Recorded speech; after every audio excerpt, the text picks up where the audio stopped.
Hello, gents. Hello, ladies. Hello, everyone. Hello, children. And welcome to 2026. Happy New Year, everyone. And good to see you on the chat there. Hope you've all had a prosperous welcome or entry into the new year. Hope you're staying cool as well. It is quite warm here in Sydney, where I am. And hopefully you have got some sort of cooling system, or the fan on at least. It is very warm outside where I am. Let's say hello to our guests, our regular guests as always. Hello to Riz. Hello, Riz. How you going? Hey Tom, good to be on. I'm joining from the Bonza Lounge here in Bali. It's fairly warm, a bit balmy here, but good to be on and look forward to tonight's show in 2026. I know, I can't believe it, right? First show of 2026. So good. Good to be back. And also our other co-host for 2026. Hello, Roland. Nice to see you. Hello, Tom. Hello, Riz. Happy 2026. Indeed. Happy New Year to you as well. Well, we've got lots to chat about as always on the show. But before we do that, let's say thank you to our sponsors as always. Thank you to Powershop, $100 credit for new customers. Check out terms and conditions in the video description. EV day and EV night plans. And thank you to Carloop as well. Thank you, Riz, and the team from Carloop, data to empower Australia's EV revolution. Let's say hello to our regular viewers as always. Hello to Janetti. Hello there. Yes, it is very warm at the moment down south of Australia. Yes, hello, Gaffer. Nice to see you as well. Very hot indeed. Hello, Jean. Hello, It's Only Dale. Hello, For the Burbs. Yes, summer as well. Well, into full swing at the moment. Very hot. Hello, Wayne. Nice to see you. Hello, Sir Necro. Indeed. I think I've still got the music on. Let's just pause that for a sec. And hello also to Scott. Happy New Year to you as well. And congratulations to Sai Pravesh. Picked up his XPeng G6 long range today. Congratulations. Love the drive home. Well done. And yes, no amber spikes today, just a good export price. Indeed. And yes, Xander. Yes, Roland is officially our co-host for 2026. And make sure you check out the Zapped channel as well, for which Roland, of course, runs.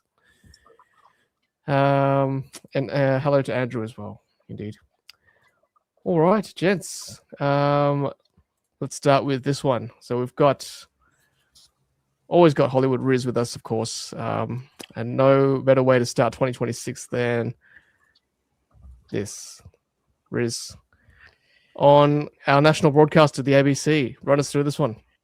Now, I'll start with full disclosure. How can they do this to me?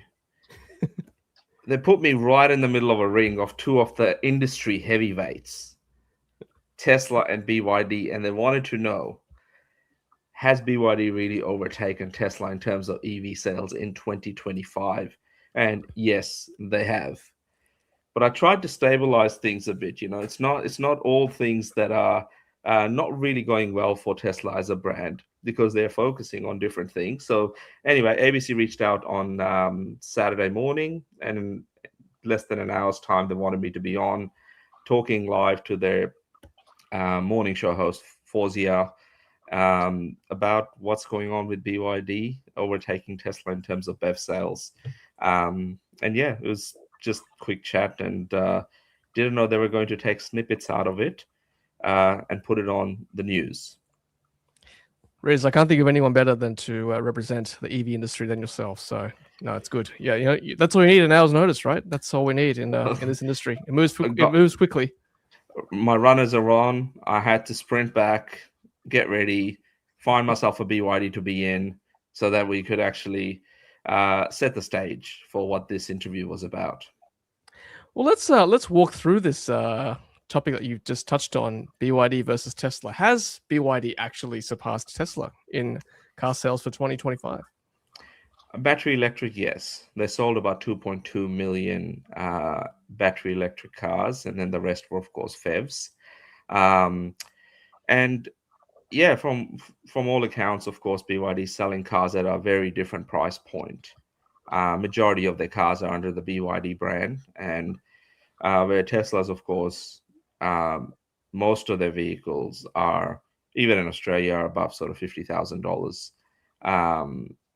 But of course, different scale, and BYD has very high sort of global ambitions. Out of the 6 million cars BYD sold, over 1 million of them, nearly 1 million of them were in export markets. That's huge growth. What about in Australia? Has BYD overtaken Tesla in our market? Yes, for cars. So they sold just over 52,000 cars in 2025, but not really on the battery electric vehicle front. So from memory, I think BYD sold about 25 or 26,000 electric cars, and the rest of them were PHEVs. That's your Shark, Sea Lion 6. And I think, they're the only two models that they were selling that were plug-in hybrids. But moving forward, we will see what happens. I suspect 2026 they will, their BEVs alone will outsell a lot of Tesla's products in general, because they've just launched Australia's cheapest Atto 1. Delivery started in December. We're going to touch on that a bit later on. And then the Atto 2 as well. They had a bumper month, and we'll touch on that in December.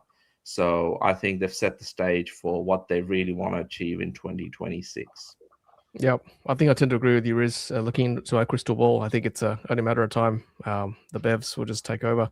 They've just got a lot of product across different segments, whereas Tesla obviously has only got Model 3, Model Y in Australia. So I think it's only a matter of time. I think honestly, BYD's ambitions are beyond Tesla. I think Tesla's like just the first step, and then it's Toyota. Hot take, but I think that's kind of where they're headed. Yeah, I'm very curious to see how they go in 2026. Well, congratulations, Riz. Might have to call you ABC Riz from now on, as Scott has just mentioned there. Scotty, it's only a matter of time before TMZ Riz or anything, paparazzi, whoever want to get in touch, they can. Gone the days of Hollywood Riz. Buzz Riz or Riz Feed. Buzz. Very good. Well, congratulations. Well done. Thanks, man. All right, let's speaking of car sales, let's pop this slide on again. Riz runs us through the sales for 2025, 100,000 EVs. That's great to hear that number for last year, which is good. And December was a good month as well. It looks like 10,000 EVs. Is that 10% or not quite? No, actually for December, I think December we got there. But the rest of the year, I think, was sort of, actually, no, maybe we didn't. I don't know, 8 something percent, I think we got for the whole year. Yep, 8.5, as it says. That's including the 2,000 XPengs that I'm counting in that, which, we know it's roughly there, but they're not reported with VFACTS. December was a very, very cool, interesting month, because if we look at the top 5, it's BYD's onslaught. And you've got Tesla sort of sandwiched in the middle. Sea Lion 7, 2,546 sales. Tesla Model Y, just shy of 2,000. Model 3, 587. It seems to have lost its shine a little bit. I wonder if it's to do with deliveries or stock, but I would assume the stock's okay on the Model 3. Maybe just everybody wants an SUV. And then the Atto 2, which has had its, I guess, second month officially selling vehicles in the country, and they did over 500 sales. And then BYD Seal as well, which has been really, really good to see there. So I think people have seen your videos, Tom. They know blue calipers gets them sales, and hence BYD Seal still kicking some goals. So all in all, I think BYD alone sold 4 and a bit thousand cars, electric cars, in December. If you combine sort of all the sales they've had, they did have a few cashback offers. I think the Sea Lion 7 was also getting up to $4,000 of cashback for at least first half of December. So if you purchased a vehicle that was in stock, the premium version, I think, which is the entry level one at the moment, was getting $4,000 cashback. It's huge discounting for the type of car it is. I've just been in one over the Christmas break, and I really like it. And I've seen your reviews as well, Tom. I think it's a good car, and I can see why a lot of people are buying it. So expect to see thousands more on our roads in 2026 for the Sea Lion 7. The Model Y, good month, but I think maybe they've got the performance version that's just been sort of started deliveries in December.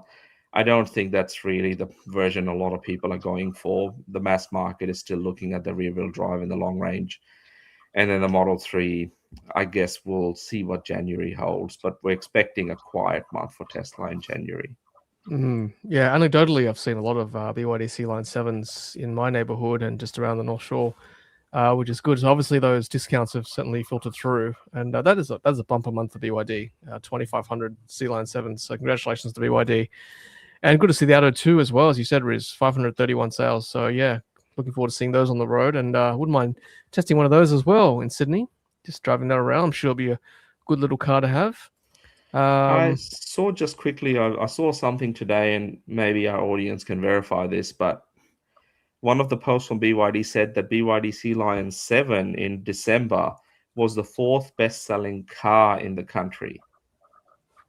Now, I suspect that's after your Ford Ranger, Toyota RAV4, Toyota Hilux. And then I think the 4th is the Sea Lion 7, which, over 2,500 sales. That's pretty good. And, all of those cars that we saw at the theme parks, I think we're good to see a before and after to see what's really going on. But yeah, theme parks may be open and there won't be any Sea Lion. Yeah, that's right. We don't need Jamboree anymore. No, that's quite impressive. Fourth biggest selling vehicle for last month is actually no mean feat. That's for sure. I'm curious about Zeekr 7X. I guess a lot of the pre-orders that we were promised haven't quite filtered through yet, or haven't arrived in the country, or haven't been prepared yet. What's the deal there? My understanding is, and Roland might have, a few things to add in there as well, but my understanding is that people that are placing an order for a new Zeekr 7X are being told February, March. So yeah. I suspect that there's stuff coming in. Okay. There's still lots of people asking questions on when they've put an order, how long has it taken? And yeah, a lot of people have said in a couple of months' time. Okay. Yeah. Again, maybe the boat's taken Christmas break. You don't want to sort of float into Chinese New Year, right? Mid-February, things will slow down as well in Feb from China. So yeah, it's kind of obviously their Christmas, their sort of slow down. But yeah, I've seen a few as well, sort of new 7Xs floating around too in Sydney, so it's good. To your point, Tom, I have seen, based on what you said, it only just made me think about it too. I've seen a lot of Sea Lion 7s over the past week, actually, now that you mention it. Yep. Agreed. Yeah, great looking car and good value as well, as Riz said. Yep, agreed. But who's bought the 183? BZ 4Xs. I saw that. Yes, bringing up the top 10 there. Fleets. I think people sometimes underappreciate how much Toyota actually discounts their vehicles when they want to get rid of them. So, in generally speaking, if you're just a fleet customer of any sort, you could be a member of an association like Home Builders Association. You could easily get 10% off the price of a retail price of a car just because you're a member of that association. So Toyota has very, very strong ways they can sort of push vehicles out to masses. I think Toyota ended up selling 240,000 cars in Australia in 2025. And yeah, I mean, if they discount stuff pretty heavily in between that, I don't think it really matters to them. So I've heard some quite aggressive pricing on some of the BZ4Xs before this new one that's about to come out. Yeah, they're phenomenal numbers. Obviously, Toyota's the giant of the industry, a quarter of the sales from 2025. But look, if nothing else existed in the market in terms of the Chinese offerings and even Tesla, then the BZ4X would be a great car. But it's all relative, right? So there are a lot of offerings now compared to the BZ4X. But I guess people buy based on brand, and Toyota's still a very reliable brand and obviously massive footprint in the country. So that's what you're buying into, right? So yeah, that's fine.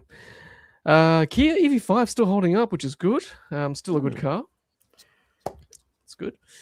But BYD, Tesla, they're just taking the lion's share of this sales from December. EV5 is about to get some competition from its brother, Hyundai. Yeah. With the Alexio announced this week. It's supposed to be similar sort of size. When the pre-sale started in China in October, it was priced at around just under 30,000 Australian dollars. And the only variant that we're getting to start with, the Alexio Elite, it's priced from 59,990 drive away. Ooh. That is, given the cars we're talking about on this list, that is a lot of money. Yeah. I don't know if Hyundai aims to sell any of them. We'll see. I'm sure there'll be a media day, maybe, hopefully this year. Hopefully, I think so. Yeah, that'd be good. I just want to thank Gaffer for 5 LF memberships. Thank you very much. And we've got Wayne's confirming what Riz said. BYD best selling brand in December. Also, that's huge. It's only now, considering how many BYDs I'm seeing in Canberra and around regional New South Wales, I think BYD is going to have a big year. I think so too. I agree with you. Only big things to come for them.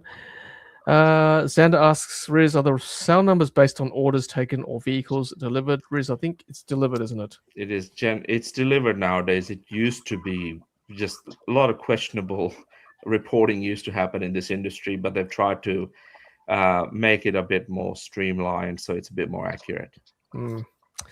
Justin Hong saying Sea Lion 7 losing their uniqueness. Yes, being everywhere now. It's kind of like the new Model Y, isn't it? It's kind of everywhere, which is a good thing. It's good to see more EVs obviously on the road.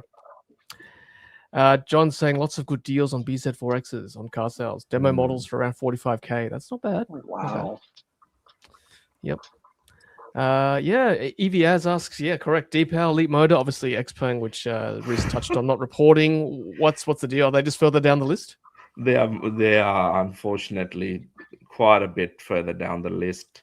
I think all 4 models. So Deepal's got the SO7 and the EO7, and the Leapmotor has the C10 and the B10. I think all 4 of them were sort of under 50 units each.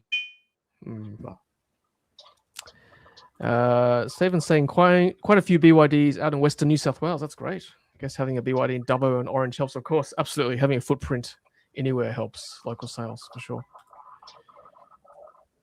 Yes, and Xander says, hope to see Atto 1 on the list too. Yeah, absolutely.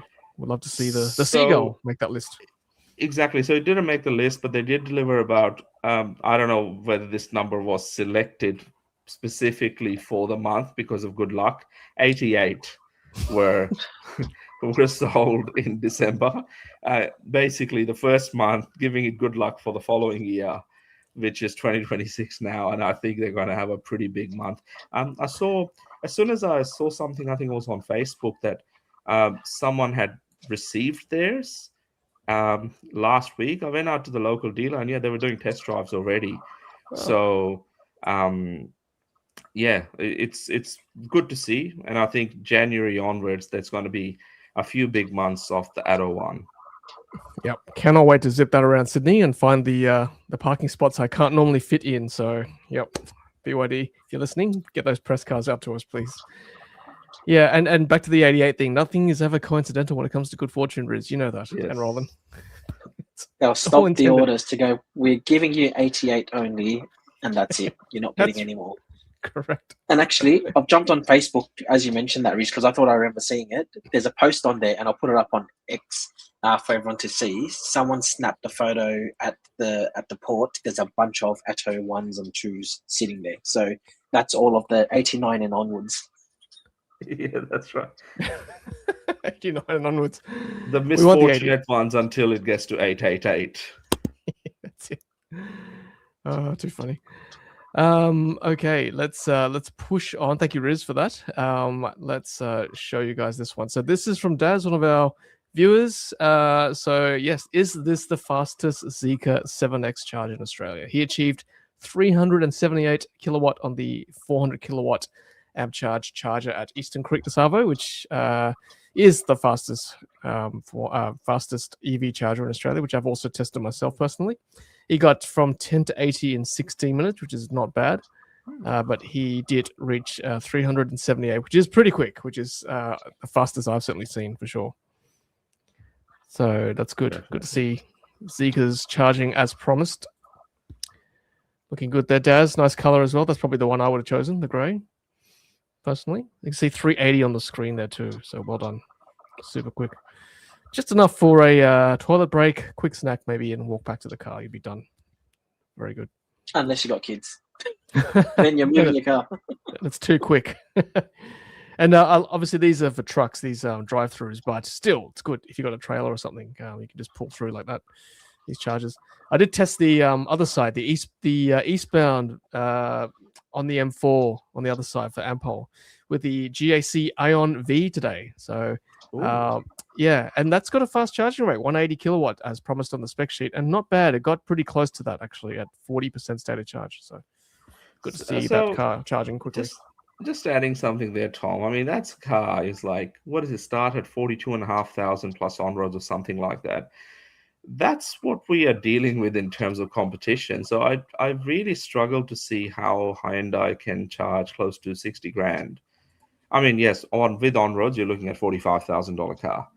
For that GAC Aion, which is similarly sized, similarly equipped, if not a little bit better in some ways. I think it's got like fully reclining seats and things that, you know, Chinese buyers really value. So yeah, I think the price competition is here. Like, it's 2026, I think, is the year of the EV price war. We're going to see some massive deals. Totally. Now, that car is phenomenal, by the way. I really like it. I kept comparing it to the Geely EX5 in my review with Joy, but it's a phenomenal vehicle. I think it actually drives better than the EX5, a bit more stable suspension. It's got a freezer, by the way, freezer fridge in the middle armrest. So I got some ice creams, and we drove to the Blue Mountains, and the ice creams were still cold. So that's coming on the video. All right. So, no, that's a selling point. Absolutely. Yeah. Totally. It was a hot day, as you know, so it was great to have the ice creams after the drive. But back to that, back to the comparison. So it's got a bigger battery as well than the Geely EX5 for a similar price. So not a bad deal actually. So, and speaking of which, sorry, the EX5, I think it sold less than 200 units in December. Okay. It's a good car. Like, we know it's a good car. It's, but just the competition is really ramping up now. So, you know, given the first delivery started in March, April, I think it's, we'll see how 2026 holds for Geely. But yeah, just they need new product. And I think someone's asked in the chat when the EX2 is coming, and that's the second half of this year. Yeah, honestly, the price war this year is going to be phenomenal. And I would struggle to pay more than 50, 55, I reckon, for an EV, because I just know the prices will come down, right? You'll suffer from depreciation, I know, down the line. So I think it's going to be a good year if you're looking for a bargain. So much on offer for sure. Yeah, H2 Rider, China time. We keep saying China time, China price as well. It's coming. And thank you, Gaffer. Member for 50 months. How good is that? Congratulations. That's over 4 years. Thank you very much, Gaffer. Always been a great supporter of the channel. Well done. Huge news for the week. Donut Lab solid state battery announcement. You can order their motor and batteries now. 600k EV motorbike. Might actually go to that story right now, actually, because you've reminded me of that before I go to anything else. So this is the bike that Gaffer is referring to. First all solid state vehicle in a production vehicle, albeit a motorcycle, but still asking 30 grand in the US. So 370 miles, which is what, 500 Ks thereabouts. And a nice looking two-wheeler, of course, as well. No, I'm not a two-wheel person, but to me it looks good. Looks really nice. It does. Yep. Nice software as well, I can see. That looks like straight out of Cyberpunk, like straight out of the future. It's something that I would have thought Tesla would have made. It does. Absolutely. It's very much inspired. 33 kilowatt hour. Pretty big battery, actually. With a charging power of up to 200 kilowatts. Not bad. 200 kilowatt charging rate. adding 300 kilometers of range in under 10 minutes. Not bad at all. So that's good. Hopefully, we'll see some solid state stuff in our four-wheel vehicles very shortly. So that is a good promise for the future. Adding 300 kilometers of range in under. Right. Yeah, back to the list there. John saying not many buying Leapmotor. Yeah, it is coming down the list as Rich said. I mean, it's a Leapmotor. Like they are the hottest mass market brand in China at the moment. After Xiaomi, Xiaomi is just, it's crazy, the fanfare that they've got. But Leapmotor is definitely kicking some real goals. The amount of products they're launching and how quickly they're launching it. We made Leapmotor's channel famous on Ludicrous Feed, famously. We did. With exponential growth in their subscriber base that they couldn't get by dropping a car out of a plane or whatever they were doing with Channel 7 or whoever it was, Sunrise. We helped them, so definitely. We helped them there, but they are good cars. But the B10, I think they still haven't done a media day. It's coming maybe next month. So let's see what happens. Yeah, pretty sweet, as Richard said, for the price. Yep, under 40 grand. Have reached out many times to Leapmotor for the B10, so it is coming on the channel. I'm looking forward to seeing that. Rear-wheel drive as well. And Riz, you're right, all the auto shows we've been to this year, Shanghai, Guangzhou, Leapmotor's always got a huge stand. So much product as well, so huge brand in China.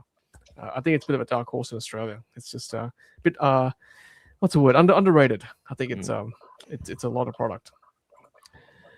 Yeah, it's only there. I agree. It's he says for most people it's going to be if they have heard of the cars and brands. The new entrants need to advertise more, probably sports movies. We talked about this previously. MG's sponsoring the South Sydney Rabbitohs in the NRL, and BYD's got the Roosters. So Australia obviously loves sports, so that's the way to go if you want your name out there. So good point. And yeah, Richard says test drive and Atto 1 Premium this week. My daughter is definitely buying one. So good. Excellent. It's a great car for a young person, 100%. All right, let's push on. And, we don't call Roland Spec for nothing. He was out and about, obviously, in January. He's got some time. So run us through this one, Roland. 0 to 103.29. 3.29 with 1 foot rollout off. So for the ones that don't know, Tesla times are including rollout. So it means that essentially they're taking a faster time. But this was not a Tesla at all. This was, in fact, are you ready for it? This was the IM5 Performance. So it was advertised at 3.2. And it says 3.4, but corrected because of the slope is 3.29. So for the ones that actually cared, it lives up pretty much to its name, because that 0.1, honestly, it comes down to a variety of things like the ambient weather, what PSI the tires were at. There's a few other things for that 0.1 of seconds, but there you have it, just under 3.3 seconds from the get-go. So next snapping speeds. Very good, Roland. That's obviously the Racebox Mini that you've got there. The Racebox Mini, yep, that's right. So 25 hertz, so 25 times per second it is tracking. So it is 100% accurate. Funny story, this is how Roland and I met, actually. He had me at Racebox Mini. This is like a couple of years ago when we met at a car park at Macquarie Uni in Sydney. We chatted over the, I think, Tesla Model Y at the time, but introduced me to Racebox Mini, and this is the fruits of his labor. It's a great little device, not sponsored by them, of course, but it does record. It helps an average Joe like me and Roland as well, just to record like the cars that we get. So yeah, it's good. And an IM5 is a great car, isn't it? It's a beautiful car. It drives well, and it's a sedan, which is always a good thing. Yeah, low, good seating position. It surprised me, I'll be honest. I've still got content to record and put out, but the overall view is it drives very well. It caught me off guard for sure. I'll put it that way. Good. I'm glad you agree. It's a good car. Very nice. Not many sedans out there, but this is one of the good ones. Yeah. Is this Roland speeding fine? Asks PMG. Demerit points. Double demerits in January. We know. Just to the speed limit. Well, I think Roland mentioned that in the beginning of this stream, he's been sitting in an air-conditioned room for the whole day because he wants to hit the drags, but he can't. Having said that, that is pretty cool. That's that IM5. Now imagine Xiaomi SU7 Ultra. If we got that here and we got Roland behind the wheel of that, it will be I'll do it multiple quadruple times. demerit points. I'll take the viewers somehow, somewhere. If they let us, we can do it. For science, right? One For science. one for the passenger, viewers. 2 passenger, 3 passengers. We've got to do it all. No, you know what? We will use it to grow their social media channels for them. Yes, they need help. Yep. Back to the awareness thing, right? Brands like IM, they need us to promote stuff like this. So happy to help, 100%. Thanks, Roland, for that. And this one was spotted in Albury a couple of days ago. Look at that. That is, I'm pretty sure that's an XPeng X9, gents. It is. X9. Beautiful Finally. car. Yep. Nice camo as well. A bit different from the usual zebra stripes. It's got a different sort of feel to it. I'm pretty sure this is the Tesla Superchargers in Albury at the club there. So good to see it charging there. It's a great car. If you guys haven't seen it yet, it's a really nice on the inside. Very, very luxurious. Hopefully that is coming to Australia in 2026. Riz, we'll see. Don't know yet. Yeah, it was supposed to be here in 2025, so 2026 is the year. We'll see. In all the shows, they've been saying, as in the EV shows, they've been saying 2026 last year. So it's got to be this year. I hope so. 2026 is only a week old, but we are thirsty for cars like this for sure. Also, what the all-wheel drive for Roland to do the Racebox mini test on as well. For the XPeng G6. I will totally do it. But the one thing I'm actually really looking forward to in this car is actually the four-wheel steering, because none of the other people movers have it, and people movers are huge. This is a 5.3 meter car we're talking about. Yep. Have you tested out the four-wheel steering in the IM5 yet? Yes, I did, and I did the crab boat. I did everything. It was an open Good. car park. It was, I could not believe the turning circle. So the Atto one that we've been talking about on the live stream tonight is only slightly smaller. Like the turning circle is 9.9 meters for the Atto one, and the IM5 was 9.98. So it's literally matches like a Volkswagen Polo or a Toyota Yaris. Amazing. So for a 5 meter car, it's like doing a very slow donut, right, in the car park with a four-wheel steer. Yeah, it's pretty good. Now, I think that's the appeal of the IM5, IM6, the crab mode, the very small turning circle, the AI reverse, that stuff. That's why you get it, I reckon. They're pretty cool features. So that is the XPeng X9 there in action. Thank you to Marcus for spotting that and tagging us.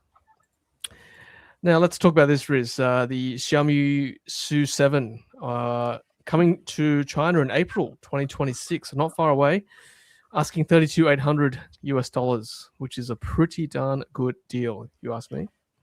Yeah, so this is the updated version. This is sort of so they're doing this refresh from the sounds of things, sort of at the 2 years after they announced the first version of the car, which was back in 2024.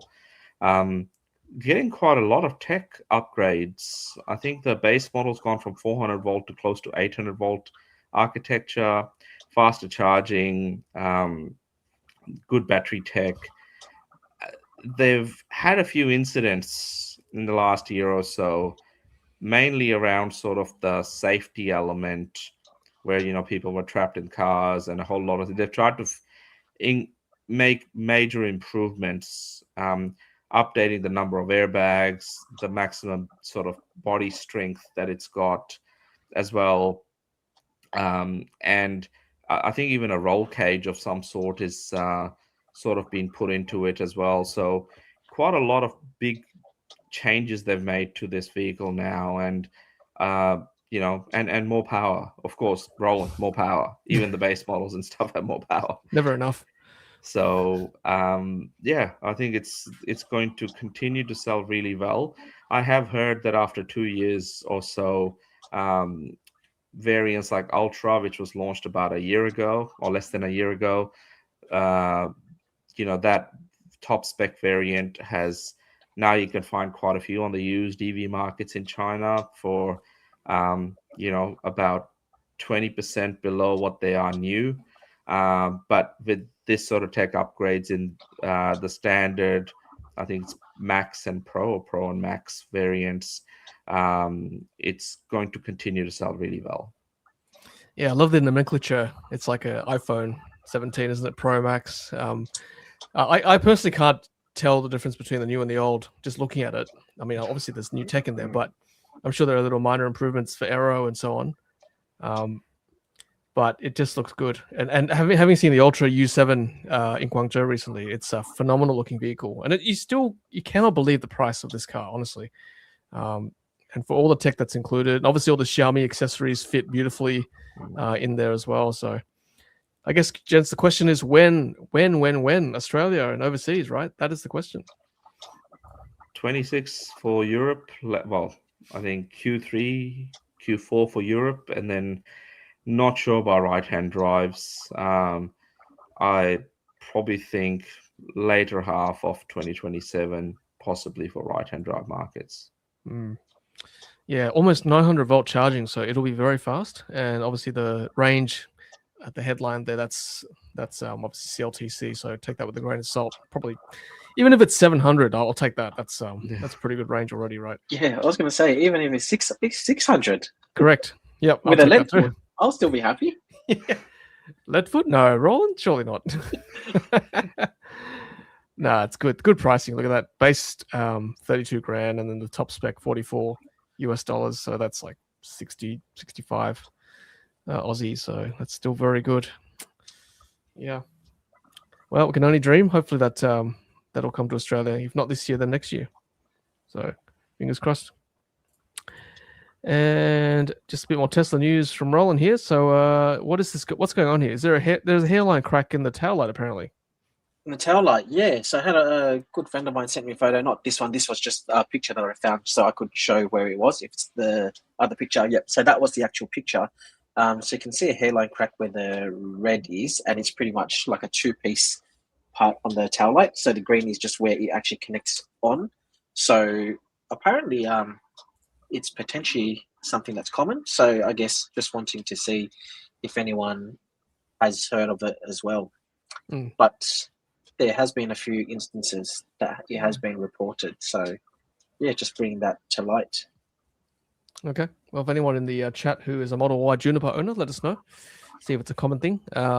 Seen any issues in the forums or Reddit or Facebook about this? Not in particular recently, but the friend's car, when I asked, wasn't parked outside, no impact damage. It was just something that just happened. So realistically, I don't think it should be a concern. It's more of a nuisance, if anything, because it's the need to take it through to warranty, but it will obviously get fixed. Yep. So just a couple of points. Roland, do you know when your friend picked the car up, like which month? Oh, I don't know. I'd have to find out. Yeah, because usually if there are going to be sort of defects in some things, they usually pop up within the first 3 months. So there's like, in engineering, there's a bit of a defect curve. So first 3 months, you're going to see like 95% of the defects, if they're going to pop up, they'll pop up. And then, very rare that it happens unless it's after it's used by life. So, if I do see anything, I'll share it with the community as well. Tom, I think you're on mute. Sorry. Thank you, Roland. Thank you, Riz. And yes, this is what we're about. PSAs for Tesla and other brands, of course. And finally, I just wanted to touch on this one. This is something shared to us from Rob S. Check out this charging station here. You can see what's going on as you pull up, right? State of charge for the vehicle, how long it takes to get 80%. I think that is a nice quality of life thing, and just reduces anxiety for people pulling up to a charger if they're waiting for something, to see what's going on, which one to queue behind, small things like that, right? On the EV app, by the way, just having driven to Canberra recently with the IM6, you can actually see the state of charge of the other people on the. Yeah. I think that's quite cool. So you can kind of see, okay, this guy's at 90% or whatever. We'll just queue behind them. I think it's quite a handy feature. Yeah. Anyone in the chat had to queue this holiday, just on your drives with EVs at the moment? That story's, well, that sort of news cycle's kind of died down, right? Remember a couple of years ago with the EV queues that was making all the news over the summer break? Haven't heard much of that recently. Nothing at all. Yeah. That's probably a testament, Riz, to all the charging infrastructure that's been rolling out last year. All the good work done by Tesla and all the other CPOs. Yeah, and also they're getting, Tesla, of course, has opened quite a few sites to non-Teslas as well. So virtually opening huge network to all vehicles. And also I think, people are getting smarter about it as well. They're learning things. And yeah, there's just way more plugs and things are improving quite significantly. So yeah, this year was better than last year. Last year, there were a couple of interesting things where I think Tesla was like offering some really significant discounts for charging after hours during those peak periods, which is, I think, a good thing. But yeah, this year just didn't seem to be that way. Another trend, of course, is we do have vehicles that are charging faster. So 2-3 years ago, Tesla's charge at a particular speed. A lot of the other ones weren't. But if you think about some of the more popular cars that are even what we've spoken about today, like the Sea Lion 7, they're charging 150 kilowatts, and it's no longer a 60-70 kilowatt thing. So yeah, all of those things are playing a role. Yeah, that's right, Riz. Yep, not just more chargers, but faster chargers, cars that can support that. Just sort of, UX stuff, like things in the apps. You can see how much each person's state of charge is. All these things do add up to help improve the experience. Mazda says, didn't have to queue, but had to disconnect my trailer a few times, so not as many pull-through stalls just yet. And I agree. Yep, a lot of these chargers still need a roof for shelter. I experienced that today in Eastern Creek, very hot. Could do with some shelter for sure. Unlike petrol stations, right? Petrol stalls, they've usually got a roof over the top. Yeah, exactly. We shouldn't be treated as second-class citizens. We should have a shelter as well. John says, I was in a queue in Euroa, Victoria this weekend. 2 PHEVs plugged in and charging 100%. Oh, that's painful. Yeah, not so good. You can't stop them, right? They've got every right to do this if they can DC charge. But yeah, I feel your pain though. Yep. How long would that take? A fight. I forgot if I mentioned. I've witnessed an argument about that. Oh, do tell. Someone's plugged into a Jolt charger, plug-in hybrid, and 2 Teslas drove past, and then I forgot what it was. It was either a BYD or it was another Tesla that drove past as well.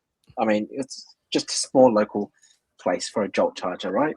And you've just got someone in a Outlander plug-in hybrid just plugged in there, sitting there, literally in the car, and then one of them actually got out of the car, and words were exchanged. Let's just say that around words similar to the point of, you've got a motor, mate. You could just recharge drive off it. wasn't the word. Drive off wasn't the word they used, but let's say drive off. Okay. Use your imagination. So I was like, oh, have we already got there? Yeah. It's tough. It's a tough one. But tough. I think with that one as well, it's as those cars sort of age, and we like the Shark, and I think even the Sea Lion 6, they've got small batteries and they can DC charge. Of course, there's others that can't. But the solution is more chargers. More chargers. Yep. And probably better signed ones as well. If you've got multiple stalls, like these, like in the UK, I saw fast or ultra fast or slow. So maybe like speed, so people know. Okay. You can't stop people charging at a fast charger, but the courtesy would be if you've got a slow charger. If you know you've got a slow charging car, then go to the slow one. But I don't know. I'm not sure what the answer is. It might just be courtesy. But we're starting to see more like range extender vehicles too, right? Like bigger batteries in EVs or PHEVs. Much bigger batteries. Yeah. So, interesting, isn't it? You got, let's say, 30, 40 kilowatt hour battery. That's almost EV size, right? With an engine as well as a generator. Yeah, a lot of them can charge pretty quickly as well. The CATL batteries for PHEVs are like some ridiculous charging speeds as well. Yep. Probably charge faster than some Attos, Atto 3s. Atto 1. Yeah. Atto. So yeah, interesting to see if. Yeah, I'm curious to see if manufacturers actually bring those to Australia, because like 500 k's of range or 400 300 k's of range on a PHEV, you're still paying for everything. You're paying for the battery, you're paying for the engine, you're paying for the maintenance, you're paying for I would like to think we would skip the PHEV era in a big way, because it's starting to happen in China now, where all these manufacturers are going in and putting in PHEVs into their models, XPeng being one as an example, and then but the data is saying something different. They're saying the PHEVs actually dropping. The BEVs are the ones that are really starting to, take a strong hold on the market. I remember being at the XPeng day, the XPeng trip last year. They produce these PHEVs and the Reeves just to cater for markets like Australia, where the charging infrastructure is still not quite there. Obviously, Europe is, some parts of Europe, even America potentially. So it's like it's still that transition, right? So they're producing these cars for our market. But you're right, Riz. I personally like to see more chargers, so we don't have to deal with the PHEVs and just skip all that and just go straight to BEVs with solid state, or just faster charging. Either way would be good. We'll see. We'll see what 2026 brings, of course. Donald says we should put more chargers and servos on the highway. Yeah, like the Ampol at Eastern Creek. I think that's quite a good setup, actually. Lots of chargers. The servo, the service center is not far away as well for toilets and so on. And Richard, you're right. Not many people know their charge rate, and I just don't know. I agree. Be good to have some sort of education from dealers or people who sell these cars. Maybe that'll help. I guess not many people know the flow rate at the petrol pumps either. So that's right. I have seen high flow diesel, and they say don't put it into a ute. When I used to drive a ute back in the day for work, but it was the quickest way to fill up. So you just go in. You just need to make sure you stop before. Yeah, that's right. That's right. And yeah, Gaffer says, Riz, the airways are swamped with hybrid ads. They are. I don't think Joe understands. Yeah. Joe Public. Mm-hmm. See the Geely one? I think Tom would have spoken about this one offline. Yep. The big Geely Star ads. What is it? The petrol when you need it and electric when you want, or vice versa. Yep. It's big billboards with that, and I'm thinking, really, like. Well, obviously appeals to a certain market, right? Yeah. Still got that range anxiety for a lot of people.